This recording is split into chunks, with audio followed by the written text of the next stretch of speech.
Bom, gente, então vamos lá. Vamos lá. Então, a aula de hoje é a aula 3 da disciplina de aspectos teóricos da adaptação fisiológica e a gente vai falar sobre as críticas ao programa adaptacionista e algumas metodologias de estudo em fisiologia animal comparada, tá? Então, a gente já discutiu um pouquinho, né, inicialmente, eu já peguei a impressão de vocês sobre o artigo, tá? Então, o título do artigo é The Spandrels of São Marco and Panglossian Paradigm, uma crítica, então, ao programa adaptacionista, tá? Bom, então assim, para a gente entender, né, porque você fala assim, panglossiano, paradigma panglossiano, bom, o que que é isso, da onde vem, né, por que esse nome? Então, na verdade, essa relação que o Gold e Lewontin fazem com o paradigma panglossiano, ou o Dr. Pangloss, vem de um livro de Voltaire, que é o livro Cândido, tá? O personagem principal do livro, ele se consultava com o Dr. Pangloss, tá? E o Dr. Pangloss, ele era uma pessoa muito otimista, tá? Então ele era excessivamente otimista. Então ele tinha, né, a filosofia de que tudo vai pelo melhor dos mundos possíveis. Ou seja, que tudo aquilo que existe, né, existe para ser a melhor forma, para a melhor maneira, né, para o bem, né? Então é uma questão extremamente otimista, né? Onde você ele inclusive tem uma questão, né? Onde na verdade o que acontece é que o Cândido ele é criado, ou seja, ele tem toda essa, ele faz essa terapia aí com o Dr. Pangloss dentro de um jardim que é o jardim, um ambiente que é o ambiente do Éden, né, onde tudo seria muito perfeito, né, tudo voltado então para o melhor, então uma coisa muito, muito otimista, né. E na verdade, o que que acontece, tá?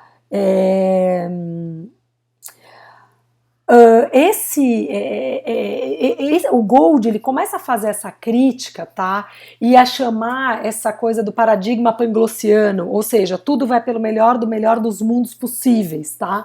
E faz essa crítica ao sistema adaptacionista num momento, né, onde tinha uma literatura científica voltada às questões evolutivas muito forte.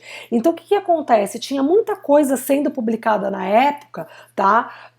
Por biologistas evolutivos, vamos colocar assim, né? Onde a questão maior que estava ficando era que qualquer coisa ou qualquer caractere, né, que era identificado, que era descrito, estava associado a uma seleção natural, mas que ele estava associado a algo positivo, né? Então, assim, todos os caracteres que eram estudados, ou toda a questão de evolução, ou qualquer caractere adaptativo, né, ele seria um caractere que existiu ali para beneficiar aquele organismo, para beneficiar aquela espécie, para o bem, né? Então, e todos os caracteres, eles tinham uma explicação para aquilo, né? E essa explicação sempre era uma adaptação relacionada à seleção natural, mas era uma adaptação sempre vantajosa.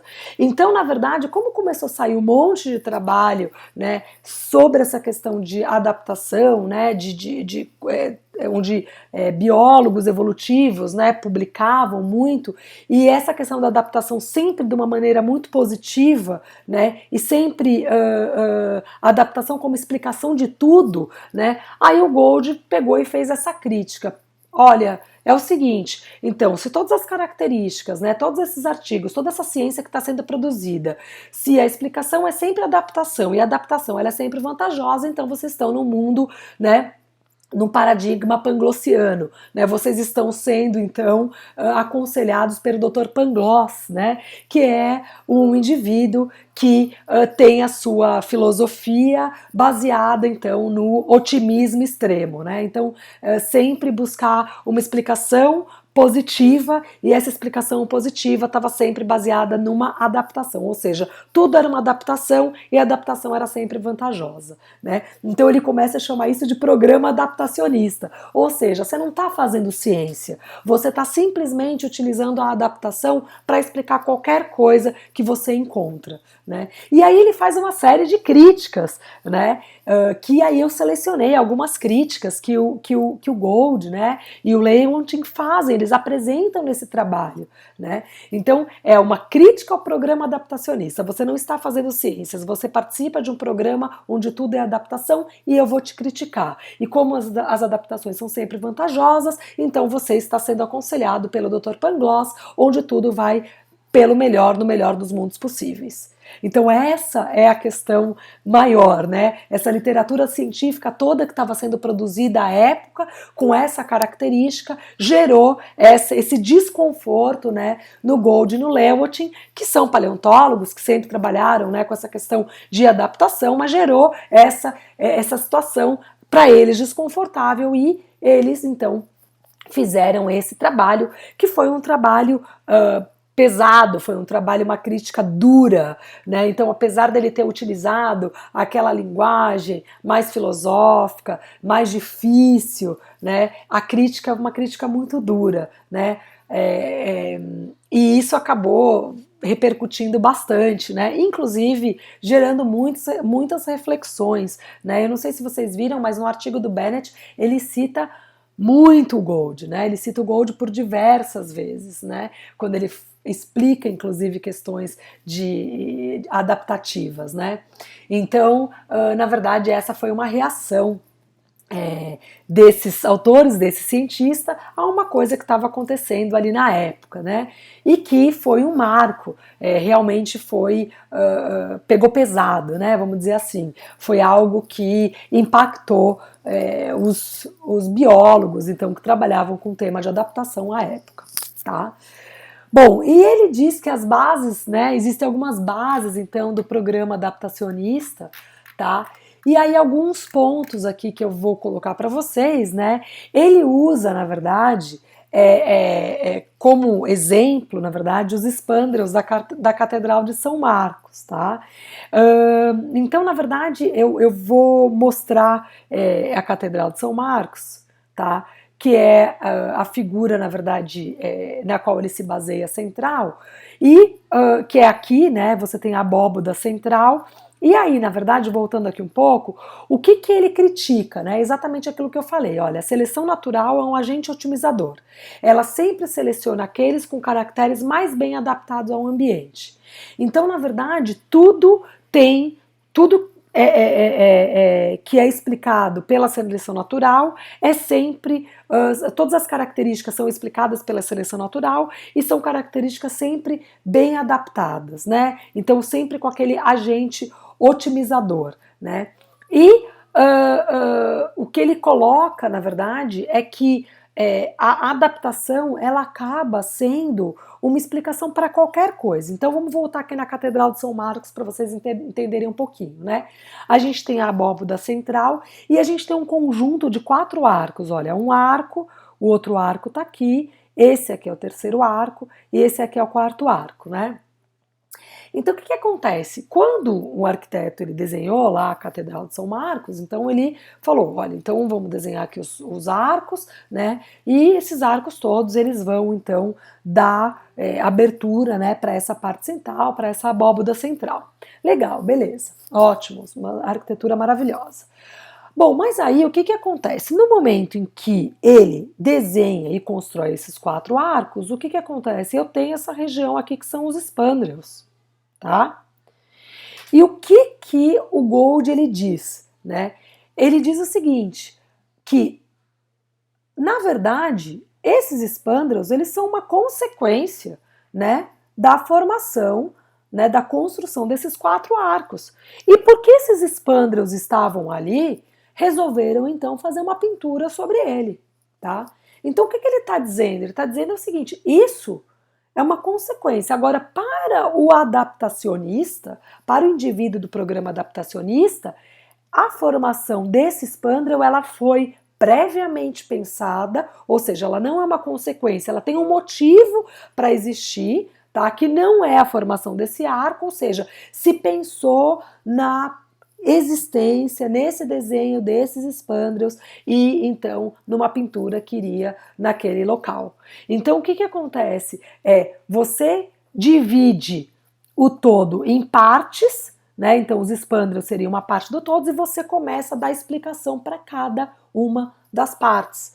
Então não é que esses espândreos eles são uma consequência de você construir os arcos em torno da abóboda central. Na verdade, os espândreos é como se eles fossem uma causa, como se eles fossem uma adaptação, como se eles fossem um motivo principal, quando na verdade eles não são, eles estão ali porque eles estão ali, né? Então você não precisa achar um motivo para eles estarem ali, né? Eles acabaram se formando por conta então da formação completa então da abóboda e esses 4 arcos formando essa arquitetura.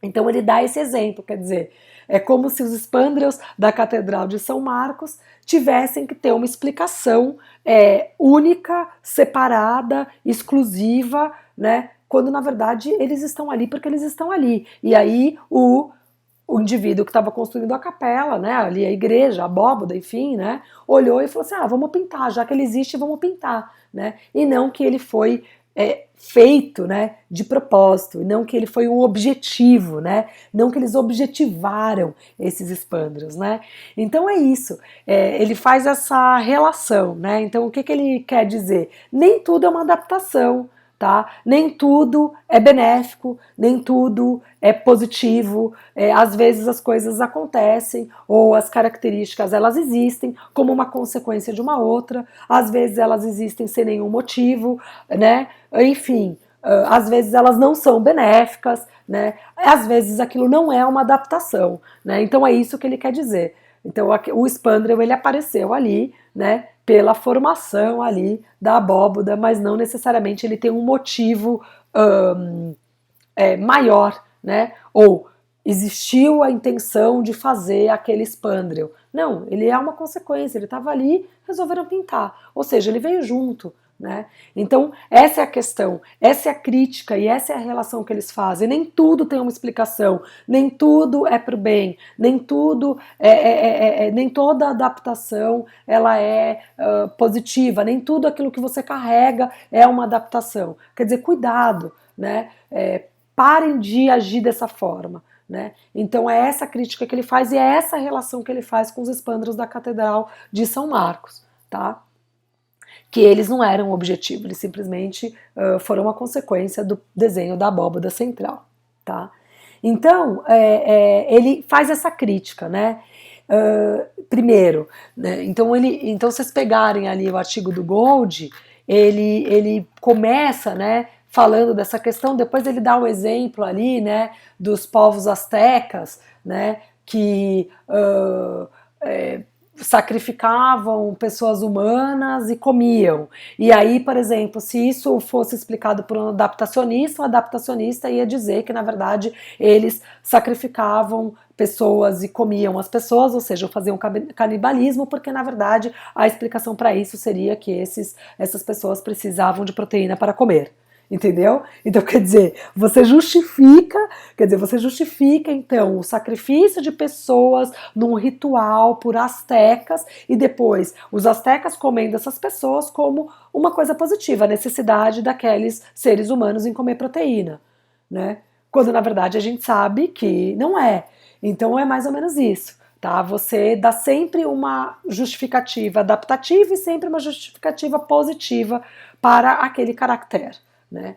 Então ele fala muito dessa questão, tá?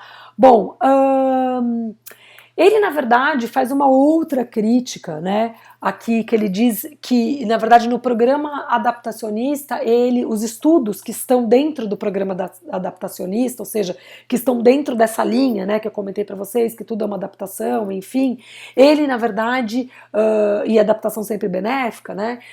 Então esses estudos que estão dentro do programa adaptacionista, eles na verdade procedem de duas formas, tá? Então, uma das formas é considerar as partes individuais do organismo e justificar uma adaptação para cada característica, sem utilizar o organismo como um todo, tá? E aí isso dá margem para coisas do tipo: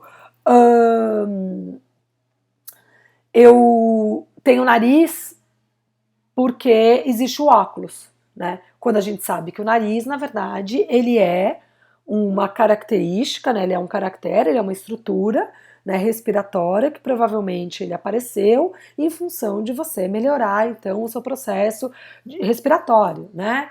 Então, o seu processo ali de trocas gasosas, o seu processo de respiração. E não que o nariz ele está ali para colocar o óculos. O nariz ele não pode ser visto como um caractere ou uma estrutura solta. Ele é uma estrutura que ele está ligada a um sistema respiratório, né? Então, o nariz leva o ar, então, para os broncos, bronquíolos, traqueias, broncos, bronquíolos, pulmão, enfim, onde existe a troca gasosa, né? Então, ele, por exemplo, um outro exemplo é do tipo assim, você tem pernas para colocar calças, quando na verdade as pernas elas estão ligadas a um sistema de locomoção, enfim, são controlados, né, pela coluna vertebral, né, coluna vertebral não, desculpa, medula espinhal, enfim, então é considerar as partes de forma individual e sempre achar um motivo adaptativo para aquilo e sempre achar que esse motivo adaptativo para aquela parte individual ele é benéfico, né? Ele é sempre, então, sempre veio de uma seleção natural e é sempre benéfico, sempre para o bem, sempre para o melhor, né? Então se acaba dando explicações assim. Azteca sacrifica indivíduos porque eles precisam comer proteína, e comem depois porque eles precisam comer proteína, né? Então, ou seja, os aztecas são canibais porque precisam comer proteína. O nariz ele existe porque eu preciso, na verdade, de algum lugar para apoiar o meu óculos, né? Então, as minhas pernas existem porque, na verdade, eu preciso colocar calças, né? Então, vocês entendem? Existe uma inversão, né, dos motivos e você começa a ver as partes individuais. Então você começa a dar uma justificativa específica para cada parte individual e não vê o todo, né? E como é que é esse todo? Esse todo ele está integrado? Ele está integrado com o quê? Né? Então você começa a dar explicações que não faz o menor sentido, tá? E na verdade, essa é uma das linhas, né? Dos passos, né, seguidos então pelos estudos do programa adaptacionista. O outro passo é o seguinte: se eu não consigo explicar que aquele caractere ele está otimizando, né? Se eu vejo que aquele caractere ele não está otimizando, na verdade, qual que é a minha explicação? Ele não é, eu não consigo achar nenhuma explicação adaptacionista positiva para aquele caractere, então significa que aí ele sim faz parte de um todo e aquele caractere, na verdade, ele não tem uma característica, um motivo adaptacionista tão positivo, porque na verdade ele está se onerando para que o corpo todo, ou enfim, um outro caractere seja útil, entende? Então, ou seja, eu não consegui arrumar nenhuma explicação para aquela sua estrutura, tá? Por exemplo, ele dá o exemplo do queixo, né? Então, assim, o queixo, ele existe porque simplesmente ali a junção da mandíbula, enfim, né, e dos ossos da face acabaram dando origem ao queixo, né? Tem algum motivo para o queixo ser assim?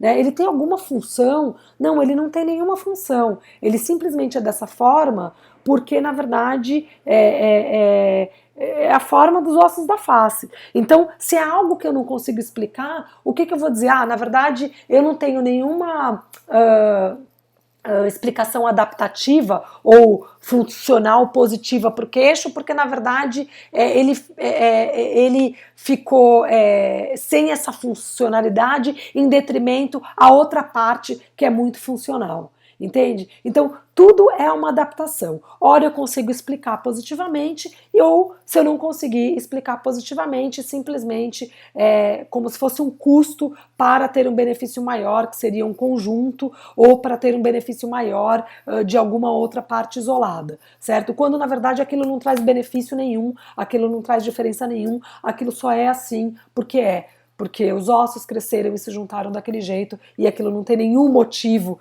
para ser daquela forma, né? E sempre a adaptação ela está relacionada a seleção natural, que está relacionada à funcionalidade, né? Então, lembrando que a seleção natural é o quê? A seleção natural é quando eu tenho uma característica, né, mais bem adaptada para aquele ambiente, né, que vai fazer com que aqueles organismos que têm essa característica mais bem adaptada, eles consigam, então, sobreviver mais, né, reproduzir mais e, então, ter um maior domínio. Né, de forma que sempre existe uma relação entre a forma e a funcionalidade. Tá? Então, toda a questão da crítica adaptacionista é você sempre achar uma funcionalidade positiva para aquele caractere, né? Ou sempre achar que aquilo é uma adaptação, né? E olhar sempre do ponto de vista funcional, né?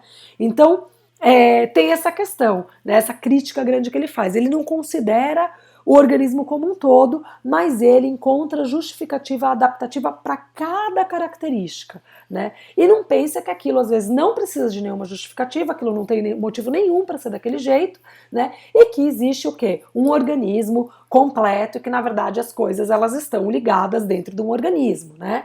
A gente trabalha, quer dizer, tá tudo conectado, né? Eu não posso olhar as partes isoladas e dar explicação para que eu quero para os pedaços isolados, né? Sem que eles estejam devidamente conectados, tá? Bom, e aí depois, no artigo deles, eu não sei se estão com o artigo aí aberto, se vocês tiverem, enfim, né? Ele faz uma outra... aí agora assim, na página 586, tá? Ele fala uma outra questão que ele fala assim, ó, o programa adaptacionista pode ser traçado através de estilos comuns de argumentação, né? E ele ilustra alguns desses estilos comuns de argumentação, né? Então, um deles é o quê? Se um argumento adaptativo falha, tente outro, né? Então, assim, se não deu certo, tenta outro argumento. Então você fica naquela coisa de vou dar essa explicação. Se eu ver que aquilo não tem essa explicação, né, então eu tento outro. Ou seja, você sempre achar uma explicação ou um motivo, né, para um motivo argumentativo para aquilo que você quer encontrar, né? E na verdade, se o seu motivo o seu argumento adaptativo, né? Então, vamos supor, você pegou uma característica e você disse que aquilo seria uma adaptação, sei lá, a um processo, ou a um ambiente, enfim, né? E aí, na hora que você testar, você descobre que não é, aquele caractere não é adaptado ao seu argumento, né? Ou aquilo que você achou que era. Então, ou você encontra uma outra questão, né? Então, na verdade, por exemplo, eu posso dizer que o nariz ele existe, então, para pôr o óculos, né? Mas daqui a pouco o desenho do óculos ele não é um desenho anatômico e os óculos caem. Então eu posso na verdade dizer que o nariz ele serviu para pôr piercing, né? Então o motivo então da existência do nariz é colocar o piercing, ou seja, é a utilidade do nariz é colocar o piercing. Por quê? Porque os óculos, por exemplo, então vou fazer uma questão, o nariz pequeno, né? Então o nariz pequeno eu posso partir do princípio, bom, o nariz está associado com óculos, então posso ter meu primeiro argumento, o nariz existe para colocar os óculos. No momento em que eu coloco o óculos no nariz pequeno, o óculos não cabe, o óculos não para, porque o nariz é muito pequeno. Então eu posso mudar de argumento. Então o nariz pequeno não é para pôr o óculos, mas sim para colocar o piercing, né? Então eu mudo a minha explicação, né? E coloco um motivo de adaptação, né? Então, olha só, olha a funcionalidade do nariz, colocar um piercing, tá? E aí o piercing, na verdade, ele seria um atrativo sexual. Você consegue entender? E aí isso acaba fazendo com que a fêmea fique mais atrativa e isso, então, pode gerar um aumento na reprodução, o que, na verdade, vai favorecer, então, a manutenção daquela espécie no ambiente. Então, olha a viagem no processo, né? Então, só para vocês colocarem. Agora, eu posso dizer o seguinte, não, esse nariz pequeno, eu tentei falar que é para pôr o óculos, não é. Eu tentei falar que é para pôr o piercing, mas não é, porque o piercing também não cabe. Então, na verdade, sei lá, existe algum argumento ou simplesmente eu não consegui achar um motivo, eu tive uma falha experimental, né? Ou seja, né, faz outro experimento porque não é que o resultado refutou a sua hipótese, é que o resultado, na verdade, foi uma falha experimental. Então, existe uma questão aí por trás que eu acabei de mencionar, que é a questão da hipótese, que ela é muito importante. Por quê? Porque, na verdade, um cara que faz um experimento qualquer, ele tem uma pergunta e ele tem uma hipótese para aquilo. E a hipótese, ela sempre tem que ser tem que ter sempre a possibilidade de você aceitar ou de você refutar. Uma hipótese que ela não é refutável, ela não é uma hipótese, ela não é científica. Então você sai da ciência e aí você começa a ser o quê? Dogmático, que é a questão da fé, né? Então eu acredito que isso é assim porque é assim, né? O dogma, você não tem uma explicação, você acredita, né? Então as pessoas, por exemplo, que são tementes a Deus, por exemplo, né?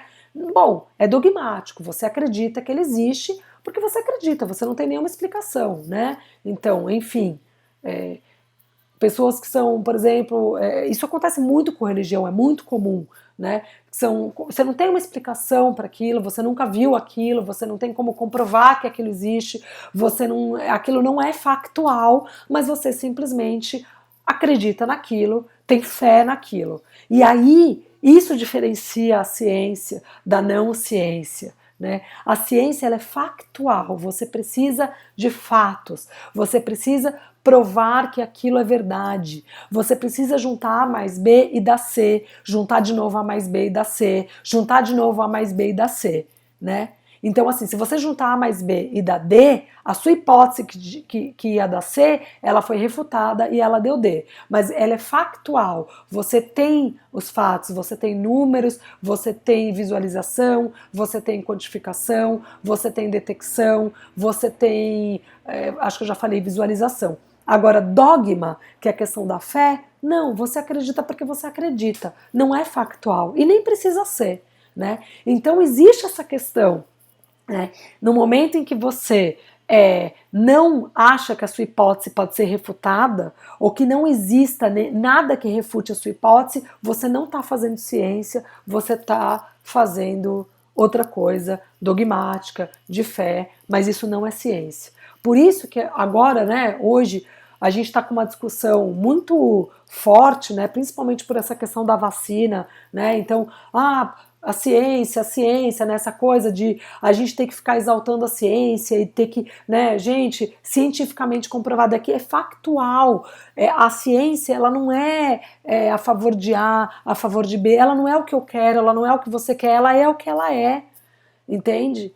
Então, na verdade, é por isso que existe essa diferença, né? Então, acredite na ciência. Por quê? Porque a ciência, ela não é de acordo com o que A quer, de acordo com o que B quer, de acordo com sei lá o que. Ela é o que ela é factual, ela existe, ela é um fato. E ela é concreta, né? Ela é assim. Enfim, nada vai mudar. Não é porque eu quero que seja diferente que vai ser diferente. Então essa é a grande crítica que ele fala. Pô, você fala que tudo é adaptação, você está dando uma explicação sem saber se é, e ainda dizendo que é uma adaptação, que todo caractere ele é adaptativo e a adaptação ela é sempre positiva. Peraí, você está fazendo ciência, né? Quer dizer, você está fazendo ciência, tentando encontrar qualquer resposta dentro do seu mundo para aquela explicação, por que você não vai então atrás dos fatos, né? Enfim, então isso é uma crítica muito grave, né? Imagina que vocês estão ali fazendo seus experimentos e chega ali no final, depois de 2 anos de mestrado ou de 4 anos de doutorado, alguém chega na banca de vocês e fala, olha, me desculpa, isso aqui não é ciência, né? Quer dizer, aquilo ali é muito agressivo, né? Mas será que é? Né? Então, eu acho que existe toda uma questão de construção científica extremamente importante para que a gente consiga fazer ciência. E isso é um ponto que eu já vou até adiantar aqui para vocês, né? A gente, quando vai fazer um experimento com um organismo, com qualquer coisa viva, célula, enfim, né? A gente precisa deixar que o biológico responda. Muitas vezes o que acontece é que a gente fica lá futucando, influenciando, né?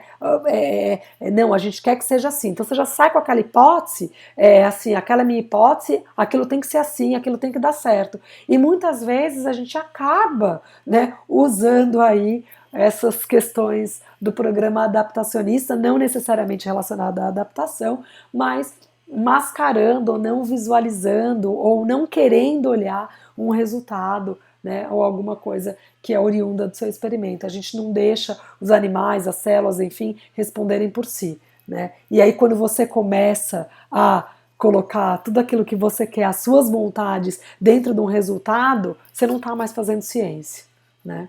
Então ele coloca muito essa questão, né? Nas entrelinhas, mas coloca, né? E depois ele fala que, na verdade, então ele, né, seria então particionar as coisas, né? Sempre achar que existe um argumento adaptativo e se você não consegue um, você diz que outro existe, né? Mesmo que seja um argumento fraco, né? E que na falta de um bom argumento adaptativo você simplesmente atribui ao problema um problema de falha experimental e não exatamente a um problema ou a estar refutando a sua hipótese, né? E enfatiza-se, na verdade, a utilidade e então exclui outros atributos, né, daquela forma. Então, na verdade, é sempre a presença de algo está sempre relacionada à utilidade para aquilo, né? Então você sempre está pensando, a sua adaptação está sempre relacionada à questão da utilidade, para que serve, né? E aí você pode então cometer o erro de falar da utilidade do tipo o nariz serve para colocar os óculos, né? Então é como se essa fosse a utilidade do nariz, né? Então você escolhe enfatiza a utilidade, né? Às vezes escolhe uma ou algumas utilidades, mas você exclui outros atributos, né? Então ele coloca isso muito claro, e essa questão da calça para as pernas e essa questão dos óculos, né? Para o nariz é alguma coisa que ele coloca pontualmente, então, no trabalho dele, tá? Então, assim, o Gold, em cima, então, o Gold e Lewontin, em cima, então, de toda essa questão, né, de toda essa literatura científica que estava surgindo na época, com todas essas características, eles, então, chamam isso de programa adaptacionista, fazem essa crítica, né, que são essas aqui que eu listei, né, aqui é o programa adaptacionista, e colocam que, na verdade, esse programa adaptacionista, ele tem como consultor, né, o Dr. Pangloss, que é lá do livro extraído lá do livro de Voltaire, que é Tudo vai pelo melhor no melhor dos mundos, ou seja, tudo aqui, toda a adaptação, além de tudo ser uma adaptação e ser valorizada a utilidade, isso é sempre para o bem, é sempre para sempre buscando o melhor dos melhores, né? E aí ele faz essa relação com os espândreos aqui da Catedral de São Marcos, né? Então indicando que na verdade, peraí, olha só, os espândreos eles estão ali porque eu tive que fazer um arco e não que eles estão separados da abóboda e eles têm um motivo específico, ou seja, eles foram especificamente desenhados e construídos porque se queria colocar um espândreo ali. Não, peraí, ele veio junto, tá? O cara, o pintor, né, só aproveitou e pintou, tá bom? Para não deixar aquele espaço em branco. Gente, e aí? Esclareceu alguma coisa? Querem falar alguma coisa? Algum comentário? Esclareceu muito, nossa. Muito mesmo. Muito interessante. A linguagem dele é meio chata, né? Meio chata assim, difícil, né? Não vamos colocar chata, mas a mensagem ela é muito interessante, né? Pois agora tu explicando assim, tudo faz total sentido, né? Realmente.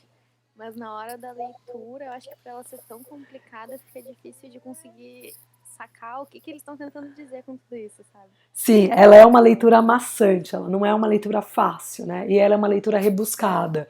Então é uma leitura que a gente não tá bom, nem muito acostumado e talvez nem seja muito a nossa praia, né? Quando a gente escolhe algumas áreas ou alguma, né, carreira para seguir, a gente acaba de alguma forma escolhendo porque a gente se identifica, né? Então, quer dizer, a gente gosta mais, eu pelo menos gosto de ler coisa direta, né? Coisa que rola demais, nossa, eu não aguento. Eu já fico nervosa. Então, na verdade, no final das contas, isso também é uma escolha nossa por afinidade, né? Por isso que a gente acabou escolhendo essa área acadêmica, né? Mas tudo pode mudar, né? A gente acaba se descobrindo na vida e essas coisas também podem mudar. Bom, gente, eu vou então passar agora para o Bennett, que foi o que vocês gostaram um pouco mais, né? Então vamos lá. Então, assim, o Bennett ele fala, né? Ele está dentro desse livro de O Handbook of Physiology, tá? Então ele fala sobre a adaptação, tá? E a evolução dos caracteres fisiológicos. Então o Bennett ele começa, né, a falar sobre os principais objetivos de um fisiologista, que são duas perguntas que a gente tem que fazer, que é o how e o why, né? Ou seja, como é que um organismo funciona, né? E qual a relação entre as diversidades dos sistemas funcionais e o ambiente? Ou seja, como é que um organismo funciona e como é que esse funcionamento ele se relaciona com o ambiente onde esse organismo vive. Enfim, tudo aquilo que o Carioca passou para vocês na primeira e na segunda aula está envolvido então a responder essas perguntas, né? Então está envolvido nessa questão das perguntas chaves, né, de um fisiologista, que é descobrir como que são os mecanismos, né? Então pegar a partir de diferentes níveis de organização, então você pode estudar em nível bioquímico, molecular, celular, né? Sistêmico, até nível organísmico, então você entender como é que aquele sistema, como é que aquela parte, né? Ou enfim, aquele mecanismo, ele funciona dentro daquele organismo, né? E qual a relação entre aquele mecanismo e o ambiente onde esse organismo vive? Então, assim, como é que ele funciona e por que ele funciona desse jeito? E o porquê está sempre relacionado à questão do ambiente, né? O ideal é que quando a gente faz um estudo fisiológico, a gente sempre tente ser integrativo. O que significa integrativo? Para a gente não cometer o mesmo erro lá dos adaptacionistas, a gente não pode pensar que um funcionamento, sei lá, de uma proteína celular, ela não tem um efeito no organismo como um todo, né? Então, por exemplo, uma célula produz uma enzima, essa enzima ela vai ter talvez um papel crucial na digestão de um alimento específico, que vai ser necessário para que o organismo consiga então absorver os nutrientes e consiga crescer e se desenvolver, né? Ou a liberação, sei lá, de algum hormônio específico frente a um estresse ambiental, vai gerar uma reação no organismo na qual ele consiga então lidar a presença daquele estresse, né? Então, por exemplo, eu posso ter num ambiente de frio a produção então de proteínas que estimulem ou de alguma reação muscular que estimule então a produção de calor, né? Então, quer dizer, eu posso estar estudando o meu nível bioquímico, o meu nível celular, mas eu preciso entender que isso é uma fisiologia integrativa. Eu preciso entender que isso, ele não é uma coisa que está ocorrendo dentro da célula e que ela é localizada e que é só dentro daquela célula. Ou seja, eu preciso fazer a relação dentre aquele mecanismo que eu estou estudando, seja ele bioquímico, molecular, celular, enfim, né, com então a fisiologia do organismo. Né? Então, isso que seria o mais interessante, você não particionar e não achar que aquilo que ocorre num nível organísmico menor, né, no nível hierárquico menor, ele não tenha nenhum reflexo no nível hierárquico maior. Com certeza ele tem, né? Por quê? Porque essas coisas elas são integrativas. Então, o ideal é a gente tentar fazer essa integração, tá?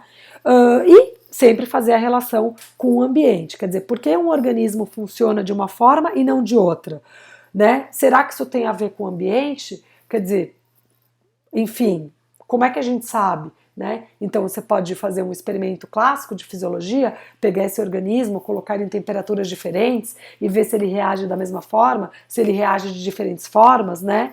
Então, por exemplo, você pode ter um organismo sintetizando uma proteína, sei lá, que está associada à produção de calor, e isso só acontecer quando esse organismo ele está num ambiente de baixa temperatura. Então você vai relacionar a produção daquela proteína que está associada então com a produção de a síntese daquela proteína que está associada então com a produção de calor e que está associada então com a baixa temperatura, né? Então você consegue entender, quer dizer, você entendeu qual é o mecanismo, né? Que é a síntese daquela proteína, né? Então talvez, né, vá um pouco mais a fundo. Então, quem que é o estímulo indutor, né, da expressão daquele gene, aquele gene expressou RNA mensageiro, enfim, codificou, virou proteína, aquela proteína foi lá, agiu naquele tecido específico, que fez com que o organismo, então, fizesse uma vasoconstrição e perdesse menos calor para o ambiente. Então, é uma forma não de produzir calor, mas de reter calor, né?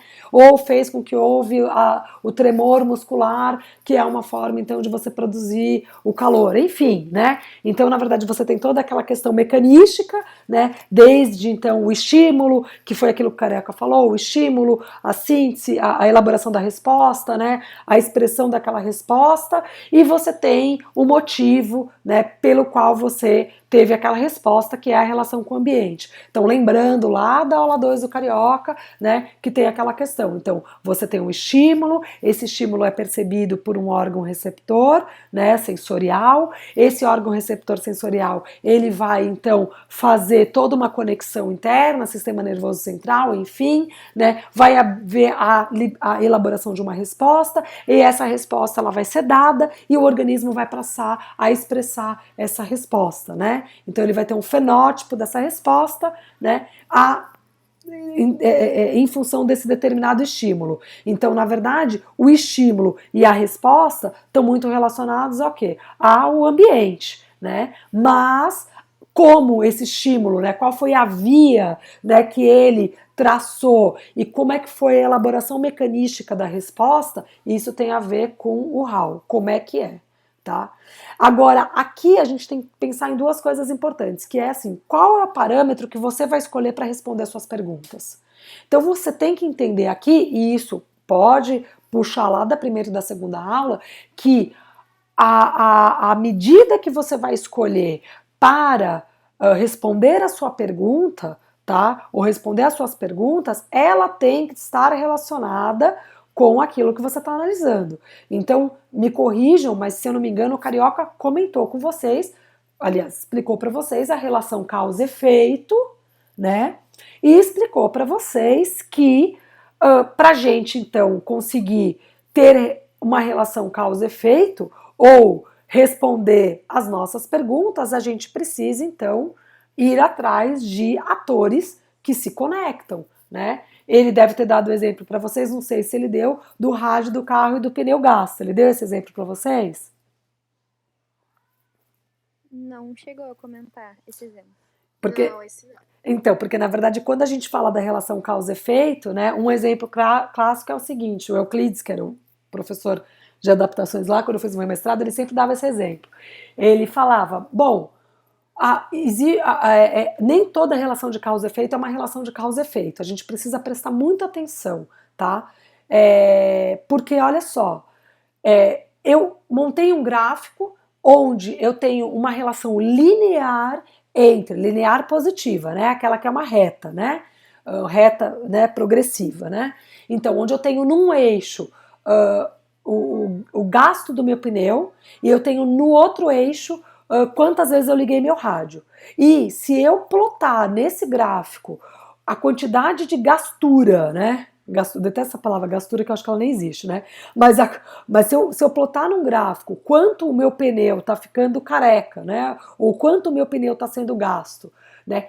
E plotar nesse eixo, no eixo Y, né? Ou X, não importa, né? Quanto o meu pneu tá sendo gasto. E plotar no outro eixo, quantas vezes eu liguei no rádio do meu carro, eu vou ter uma reta linear progressiva. Agora, existe alguma relação entre eu ligar o rádio e gastar o pneu do carro? Quando eu ligo o rádio, eu gasto o pneu do meu carro? Não. quando eu gasto o pneu do meu carro, eu ligo o meu rádio? Uma coisa não faz a outra. Só que toda vez que eu entro no meu carro, para andar com o meu carro, eu ligo o rádio. Ou seja, existe uma relação direta entre eu ligar o rádio e gastar o pneu do meu carro? Não, mas todas as vezes que eu entro no carro eu ligo o rádio. Ou seja, eu posso fazer uma relação entre os dois que vai dar uma reta linear positiva, né? Mas isso não é uma relação de causa e efeito, porque o fato de eu ligar o rádio não gasta o pneu do carro, ou e vice-versa, entendeu? Então, assim, cuidado com os atores ou com aquilo que você vai analisar para responder a sua pergunta. Se você tem uma pergunta específica, você precisa procurar analisar questões ou atores ou caracteres que estejam relacionados à sua pergunta, né? Então, você pode fazer inúmeras relações causa-efeito, onde uma coisa não tem nada a ver com a outra e você ainda assim consegue plotar uma reta linear, positiva, progressiva, né? Mas, progressiva, linear sempre é progressiva, mas enfim, uma linear positiva, né? Mas nem sempre você está falando de relação causa-efeito, nem sempre você está falando de parâmetros que estão relacionados, tá? Então isso é uma coisa muito importante. Vamos lá. Bom, então agora eu vou fazer o seguinte. Estão com alguma dúvida? Tá tudo bem? A gente pode seguir? Tranquilo. Beleza. Tudo tranquilo, né? Vocês querem dar 2 minutinhos aí para tomar uma água para a gente seguir com a segunda parte da aula ou eu posso tocar?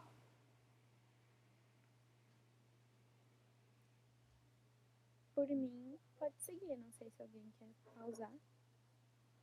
Não tem problema também. Por mim, podemos seguir também. Tá. Então, beleza. Então, peraí, deixa eu tomar uma água aqui então, peraí.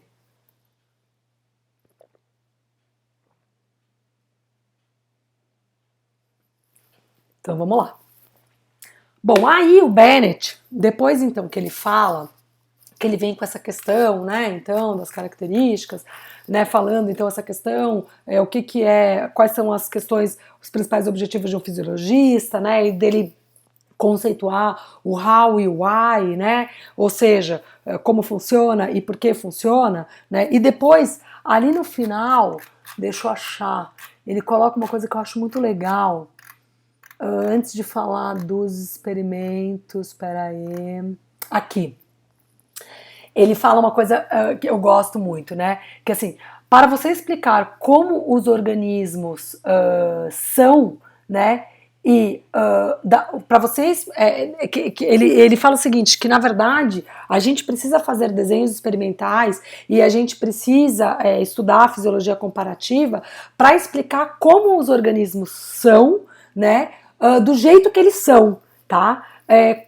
E não simplesmente apenas estudar como ou tentar focar como eles trabalham aqui e agora. O que ele quer dizer com isso? Na verdade, a ideia seria essa questão de adaptação fisiológica, né? Poucos fisiologistas têm na sua área de estudo essa questão de adaptação evolutiva voltada à fisiologia, né? Então, assim, como é que a fisiologia comparada evoluiu? Como é que é essa evolução? Então, ele enfatiza que para você conseguir estudar o processo evolutivo fisiológico, você precisa entender que você precisa tentar explicar como os organismos são, né, do jeito que eles são. Quer dizer, isso vem de uma fisiologia evolutiva, isso tudo é uma evolução, e não ficar focado só apenas em estudar como eles são aqui e agora, porque muitas vezes você não vai conseguir, né, chegar a alguma explicação fazendo isso, ou alguma explicação que tem um conteúdo, né, maior ou evolutivo, enfim, né, voltado para a evolução. Então muitas vezes você tem que ser um pouco mais profundo, né, então explicar como os organismos chegaram aqui, né, e eles são do jeito que eles são, e não só ficar focado na questão do aqui e agora, né, como é que eles agem aqui. Na verdade, isso está muito, mecanismos que a gente estuda hoje de um organismo frente a uma questão ambiental, eles podem estar muito associados à questão da fisiologia evolutiva e não simplesmente a uma questão de momento, né? Então, às vezes, para a gente se aprofundar um pouco mais, né? Né, a gente precisaria considerar, falar da fisiologia comparativa, né, estudar a fisiologia comparativa, a gente precisa ir além do aqui e agora, né, a gente precisa buscar um pouquinho da origem, né, de explicar como eles se desenvolveram, né, e da onde eles vieram e como eles são do jeito que são, mais, né, falando dessa questão evolutiva do que aqui e agora. Por quê? Porque se vocês, depois na verdade, hoje, uma coisa que está acontecendo, eu não sei nem dizer se é de hoje, mas eu acho que é uma coisa que é um pouco mais recente, tá?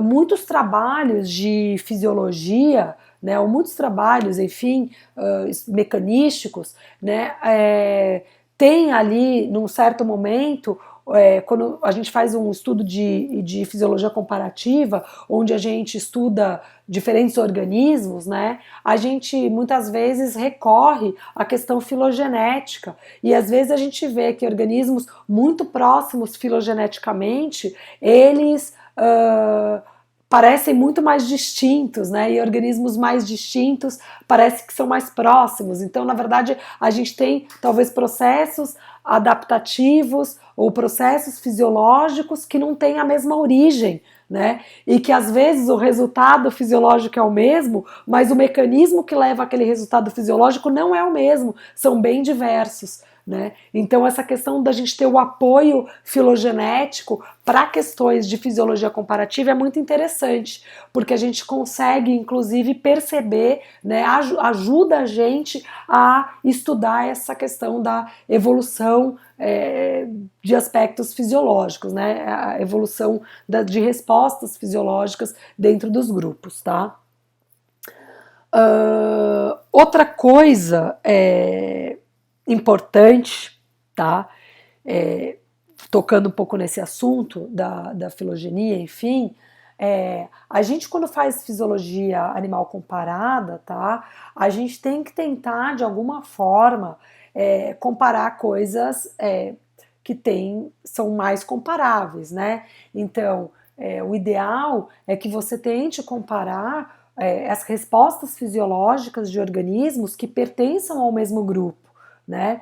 Então, você comparar, por exemplo, sei lá, vamos supor que você observe uma mesma resposta fisiológica num caranguejo e num sapo, tá? Daqui a pouco você descobrir o mecanismo fisiológico no sapo e dizer que no caranguejo é igual, isso, peraí, não é bem assim. Não é porque a resposta fisiológica ao final é a mesma, né, que pode ser, sei lá, produção de calor, ou pode ser, na verdade, sei lá, enfim, uma adaptação de retina, enfim, qualquer coisa, tá? Não é que esse mecanismo fisiológico dos dois, por eles levarem a ambos tolerarem ou adaptarem o mesmo ambiente, não é por isso que os mecanismos fisiológicos eles têm origem parecidas ou eles acontecem da mesma forma. Eu posso ter o mesmo resultado de adaptação. Tipo, todos os organismos que vivem no deserto são capazes de tolerar o calor, tá? Ou todos os organismos que vivem no deserto são capazes de evitar a dessecação de alguma forma. Agora, o mecanismo fisiológico que leva a tolerar o calor ou que leva a evitar a perda de água é o mesmo? Não, não é. Então, você tem o quê? Você tem um resultado parecido, porque eles vivem no meio ambiente, no mesmo meio ambiente, ou seja, eles precisam ter as características que os façam tolerar aquele ambiente, mas nem por isso o mecanismo fisiológico que leva a isso é o mesmo. Então, quando a gente estuda a fisiologia comparativa, tem duas coisas que são interessantes a gente fazer. Primeiro, comparar a proximidade filogenética deles. Então, ver quem é o ancestral, da onde que eles vieram, quem é perto, quem é longe. Então, essa ferramenta de filogenética muito embasada, né, ou completamente embasada hoje por estudos genéticos, né, que acabam aproximando esses estudos de genoma que acabam aproximando, né, ou desaproximando os grupos, né? Então todo esse estudo filogenético, eles nos apoiam a gente entender quem são os ancestrais comuns, da onde os organismos vieram, e isso pode ter uma relação também na fisiologia evolutiva, né?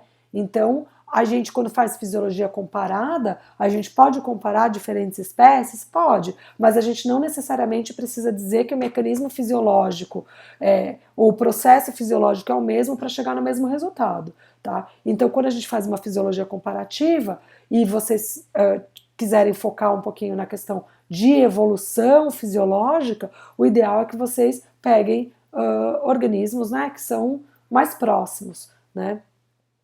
Enfim, para fazer então o estudo comparativo, tá? Bom, então vamos lá voltar no Bennett. Então ali, né, ele começa a mencionar, então ele diz que na verdade a gente consegue, existem vários termos, vários significados para a palavra adaptação. Tá? E ele separa esses termos em dois grandes grupos, né? Ele fala da plasticidade fenotípica e da adaptação evolutiva. Bom, então eu vou fazer uma pergunta para vocês. O que vocês entenderam de plasticidade fenotípica? Qual que é o conceito que vocês têm de plasticidade fenotípica?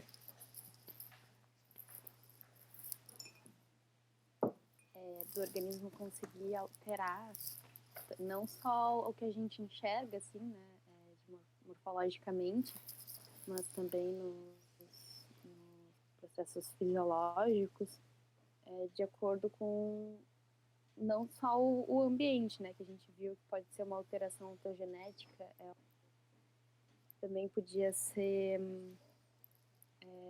por ritmos endógenos e também tanto por resposta quanto por conformação. Foram os 4 diferentes parâmetros que o Carioca comentou com a gente. Tá. Alguém quer falar o que entende mais por plasticidade fenotípica?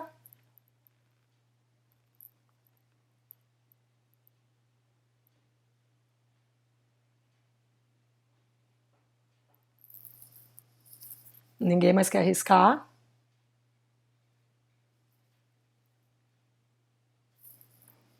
Bom, então vamos lá. Gente, eu não vejo o chat, tá? Então, se vocês quiserem falar, liguem o microfone. Se arrisquem, tá, gente?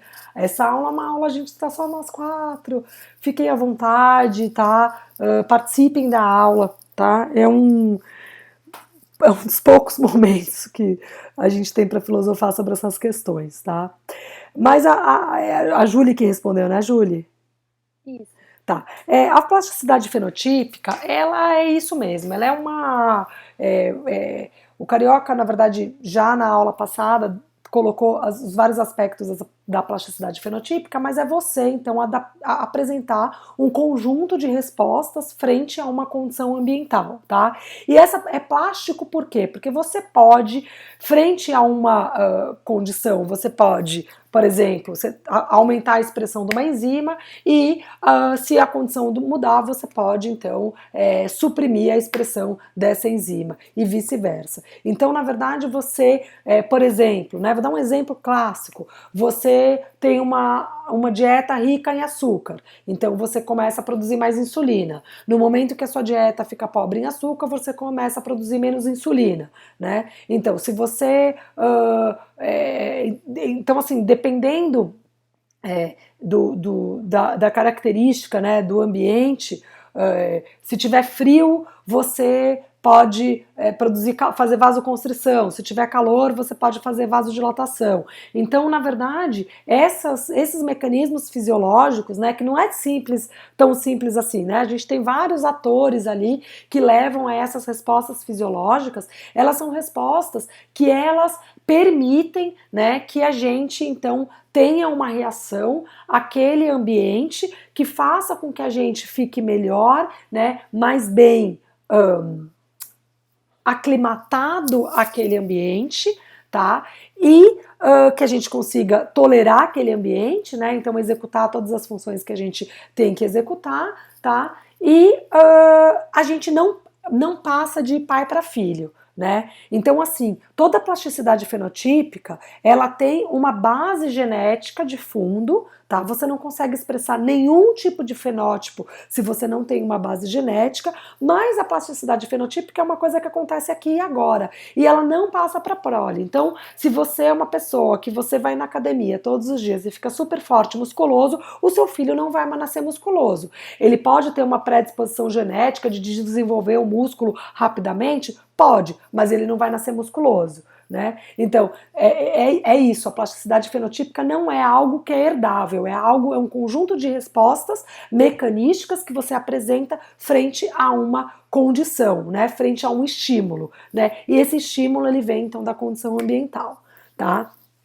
Bom, então eu vou falar agora sim, vocês têm que entender que plasticidade fenotípica é diferente da adaptação fisiológica e que toda vez que a gente usa o termo adaptação, a gente sempre relaciona com uma questão, então, genética, tá? A plasticidade fenotípica, ela é diferente, então, da adaptação fisiológica, tá? A adaptação fisiológica, ela, como eu disse, envolve uma questão genética. Então, por exemplo, tá? Vou dar um exemplo. Organismos que vivem em ambientes muito frios produzem uma enzima que é uma enzima anticongelante, tá?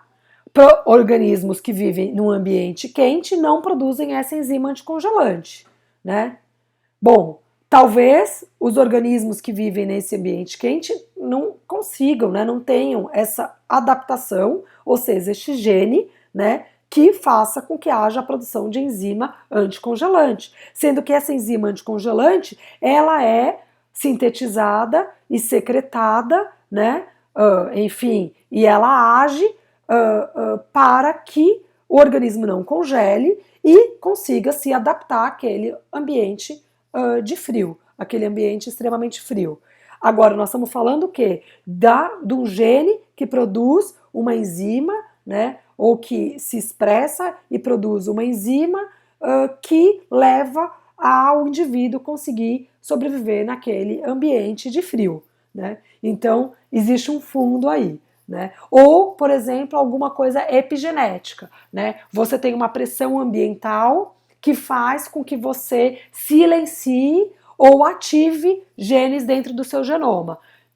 Para quê? Para que você daqui a pouco consiga executar uma função fisiológica. Então, vou dar um exemplo aqui de uma tese de uma aluna minha, tá? Só para vocês terem uma noção do que eu estou falando. Ela está trabalhando com efeitos transgeracionais do glifosato, tá? Então, o que ela está tentando ver? Que, na verdade, a presença do glifosato, ele pode causar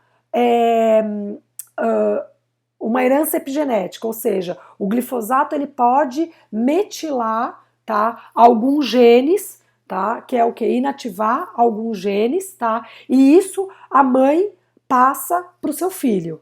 Né? Então eu tenho uma adaptação que ela passa de mãe para filho, certo? Só que é o que? Ela é uma epigenética, por quê? Porque foi um fator externo que alterou o DNA, né, que metilou então o DNA e isso passou de mãe para filho.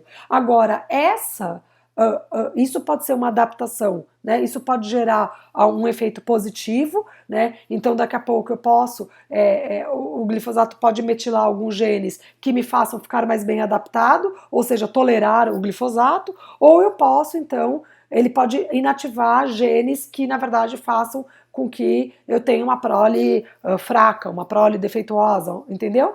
Então, precisa ver depois se isso é para o bem ou para o mal. Mas eu só dei um exemplo para vocês de herança do que a gente chama de epigenético, né? Então, são alterações do ambiente que podem sim afetar o genoma e isso passar de mãe para filho, então ser uma adaptação, né? E isso pode então influenciar os mecanismos fisiológicos, tá? Mas a plasticidade fenotípica, ela não é herdável, né? Ela é algo que o organismo ele apresenta, tá? Naquele momento, frente àquela situação, né? Então ela é um conjunto de mecanismo. E geralmente, num experimento, por exemplo, de plasticidade fenotípica, né, clássico, o que a gente faz? Por exemplo, você pega duas populações, tá? Uma população que vive igual, tá? Da mesma espécie, tá? Então vocês pegam ali uma população que vive na Amazônia e uma população que vive no Rio Grande do Sul. Tá? Então elas são da mesma espécie. Só que a população que vive na Amazônia, ela vive num lugar quente, né? Então todos os mecanismos fisiológicos, as respostas fisiológicas que ela apresenta, está relacionada a um ambiente quente. Enquanto a gente pega o que vive no Rio Grande do Sul, ele tem todos os mecanismos fisiológicos adaptados, né? Ou, enfim, expressando, né, as necessidades de um ambiente frio. Aí eu pego aquela população, tá? Do norte e pego a população do sul e coloco elas num ambiente meio termo, tá? Um ambiente que fica entre o calor do norte e o frio do sul. E aí ambas as populações fazem o quê? Começam a apresentar os mesmos mecanismos, né? Ou seja, bom, se elas estão apresentando os mesmos mecanismos, significa que aquilo é plasticidade fenotípica. Porque se eu tivesse um fundo genético, eu poderia colocar as duas espécies numa mesma situação, elas não manifestariam os mesmos mecanismos. A população do norte, por exemplo, morreria, né? Ou a população do sul morreria, enfim, né? Eu não teria as duas populações reagindo da mesma forma. Então, quando elas reagem da mesma forma, significa o quê? Significa que aquilo é uma plasticidade fenotípica. Ou seja, elas então têm um conjunto de mecanismos, né, que são respostas elaboradas frente àquele ambiente, né? Agora, tudo isso tem uma base genética. Tá? Então são populações que apresentam plasticidade fenotípica, que têm respostas fisiológicas né, adaptadas a diferentes ambientes, mas que quando são colocadas no mesmo ambiente, elas apresentam as mesmas respostas fisiológicas. Então isso é plasticidade fenotípica, tá? Bom, então eu vou falar um pouquinho dessa plasticidade fenotípica, tá? Então, uma das coisas, um dos tipos de adaptação é a resposta nervosa ou sensorial a um estímulo constante, tá? Então a gente tem aqui, né? Então aqui a gente tem basicamente dois tipos de receptores no nosso corpo, que é o receptor tônico e o receptor fásico, tá?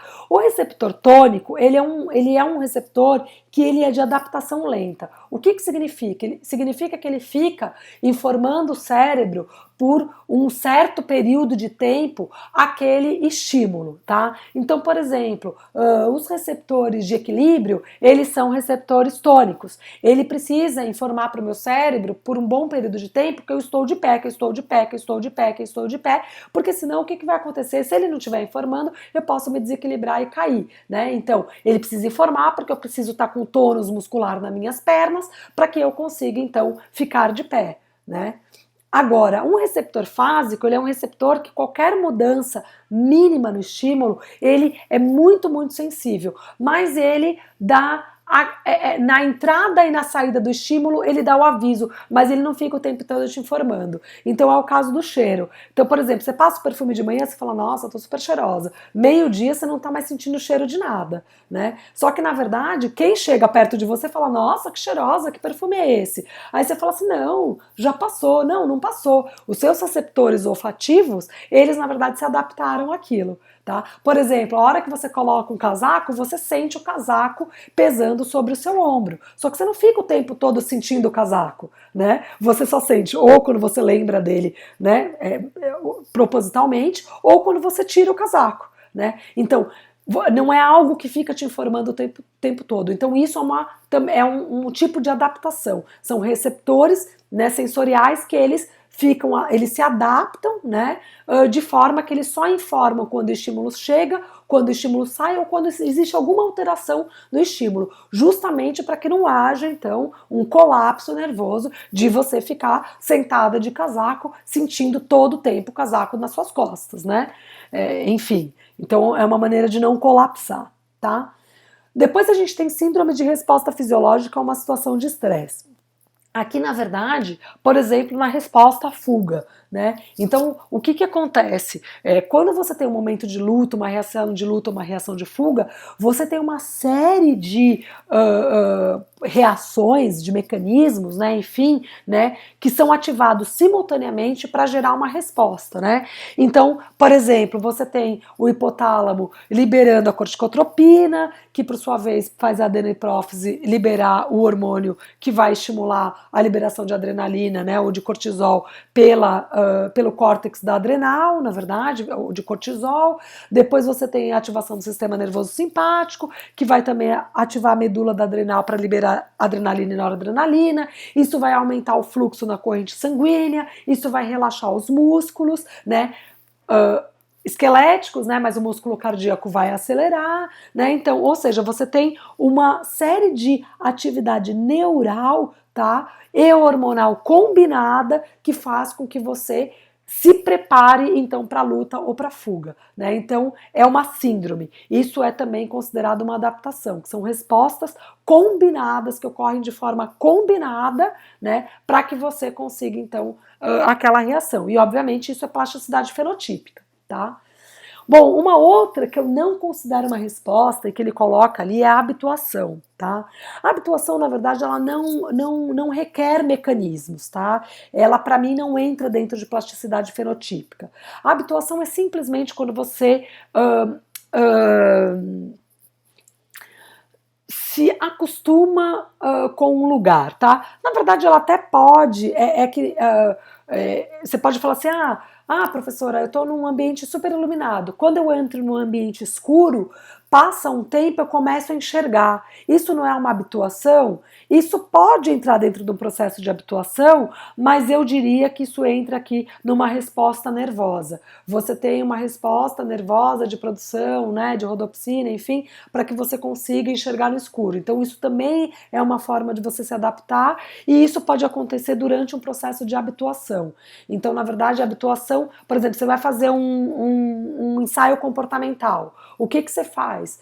Eu vou fazer um ensaio de campo aberto. Eu não sei se vocês conhecem o ensaio de campo aberto, mas a gente coloca um peixe em cima de ou um rato, enfim, em cima de uma placa e essa placa, ela é toda desenhada, tá? Então aí você fica observando se o rato ele vai para o centro, se ele vai para as bordas, o peixe é a mesma coisa, tá? Antes de você fazer o seu experimento, você coloca o animal lá e deixa o animal por um tempo, sei lá, 1 minuto, 15, sei lá, 1 minuto, 5 minutos, enfim, depende do tipo de animal. Então isso é um processo de habituação, você se acostumar, você fazer aquela primeira exploração ali do lugar onde você está olhando. Isso é diferente de deformação, tá? Não sei se o Carioca chegou a comentar com vocês se está na segunda aula dele, mas a deformação é algo que não requer nenhum desenvolvimento de resposta, tá? A deformação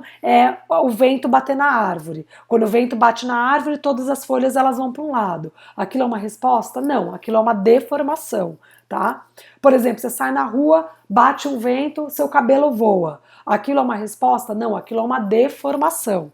Tá? Agora, a habituação, apesar dela não exigir, a gente não está falando de respostas muito elaboradas, a gente está falando de um reconhecimento local, né? Então, aquilo é um estímulo e aquele estímulo te leva, né, a um reconhecimento, né? Tanto é que todos os testes comportamentais a gente sempre faz habituação, tá?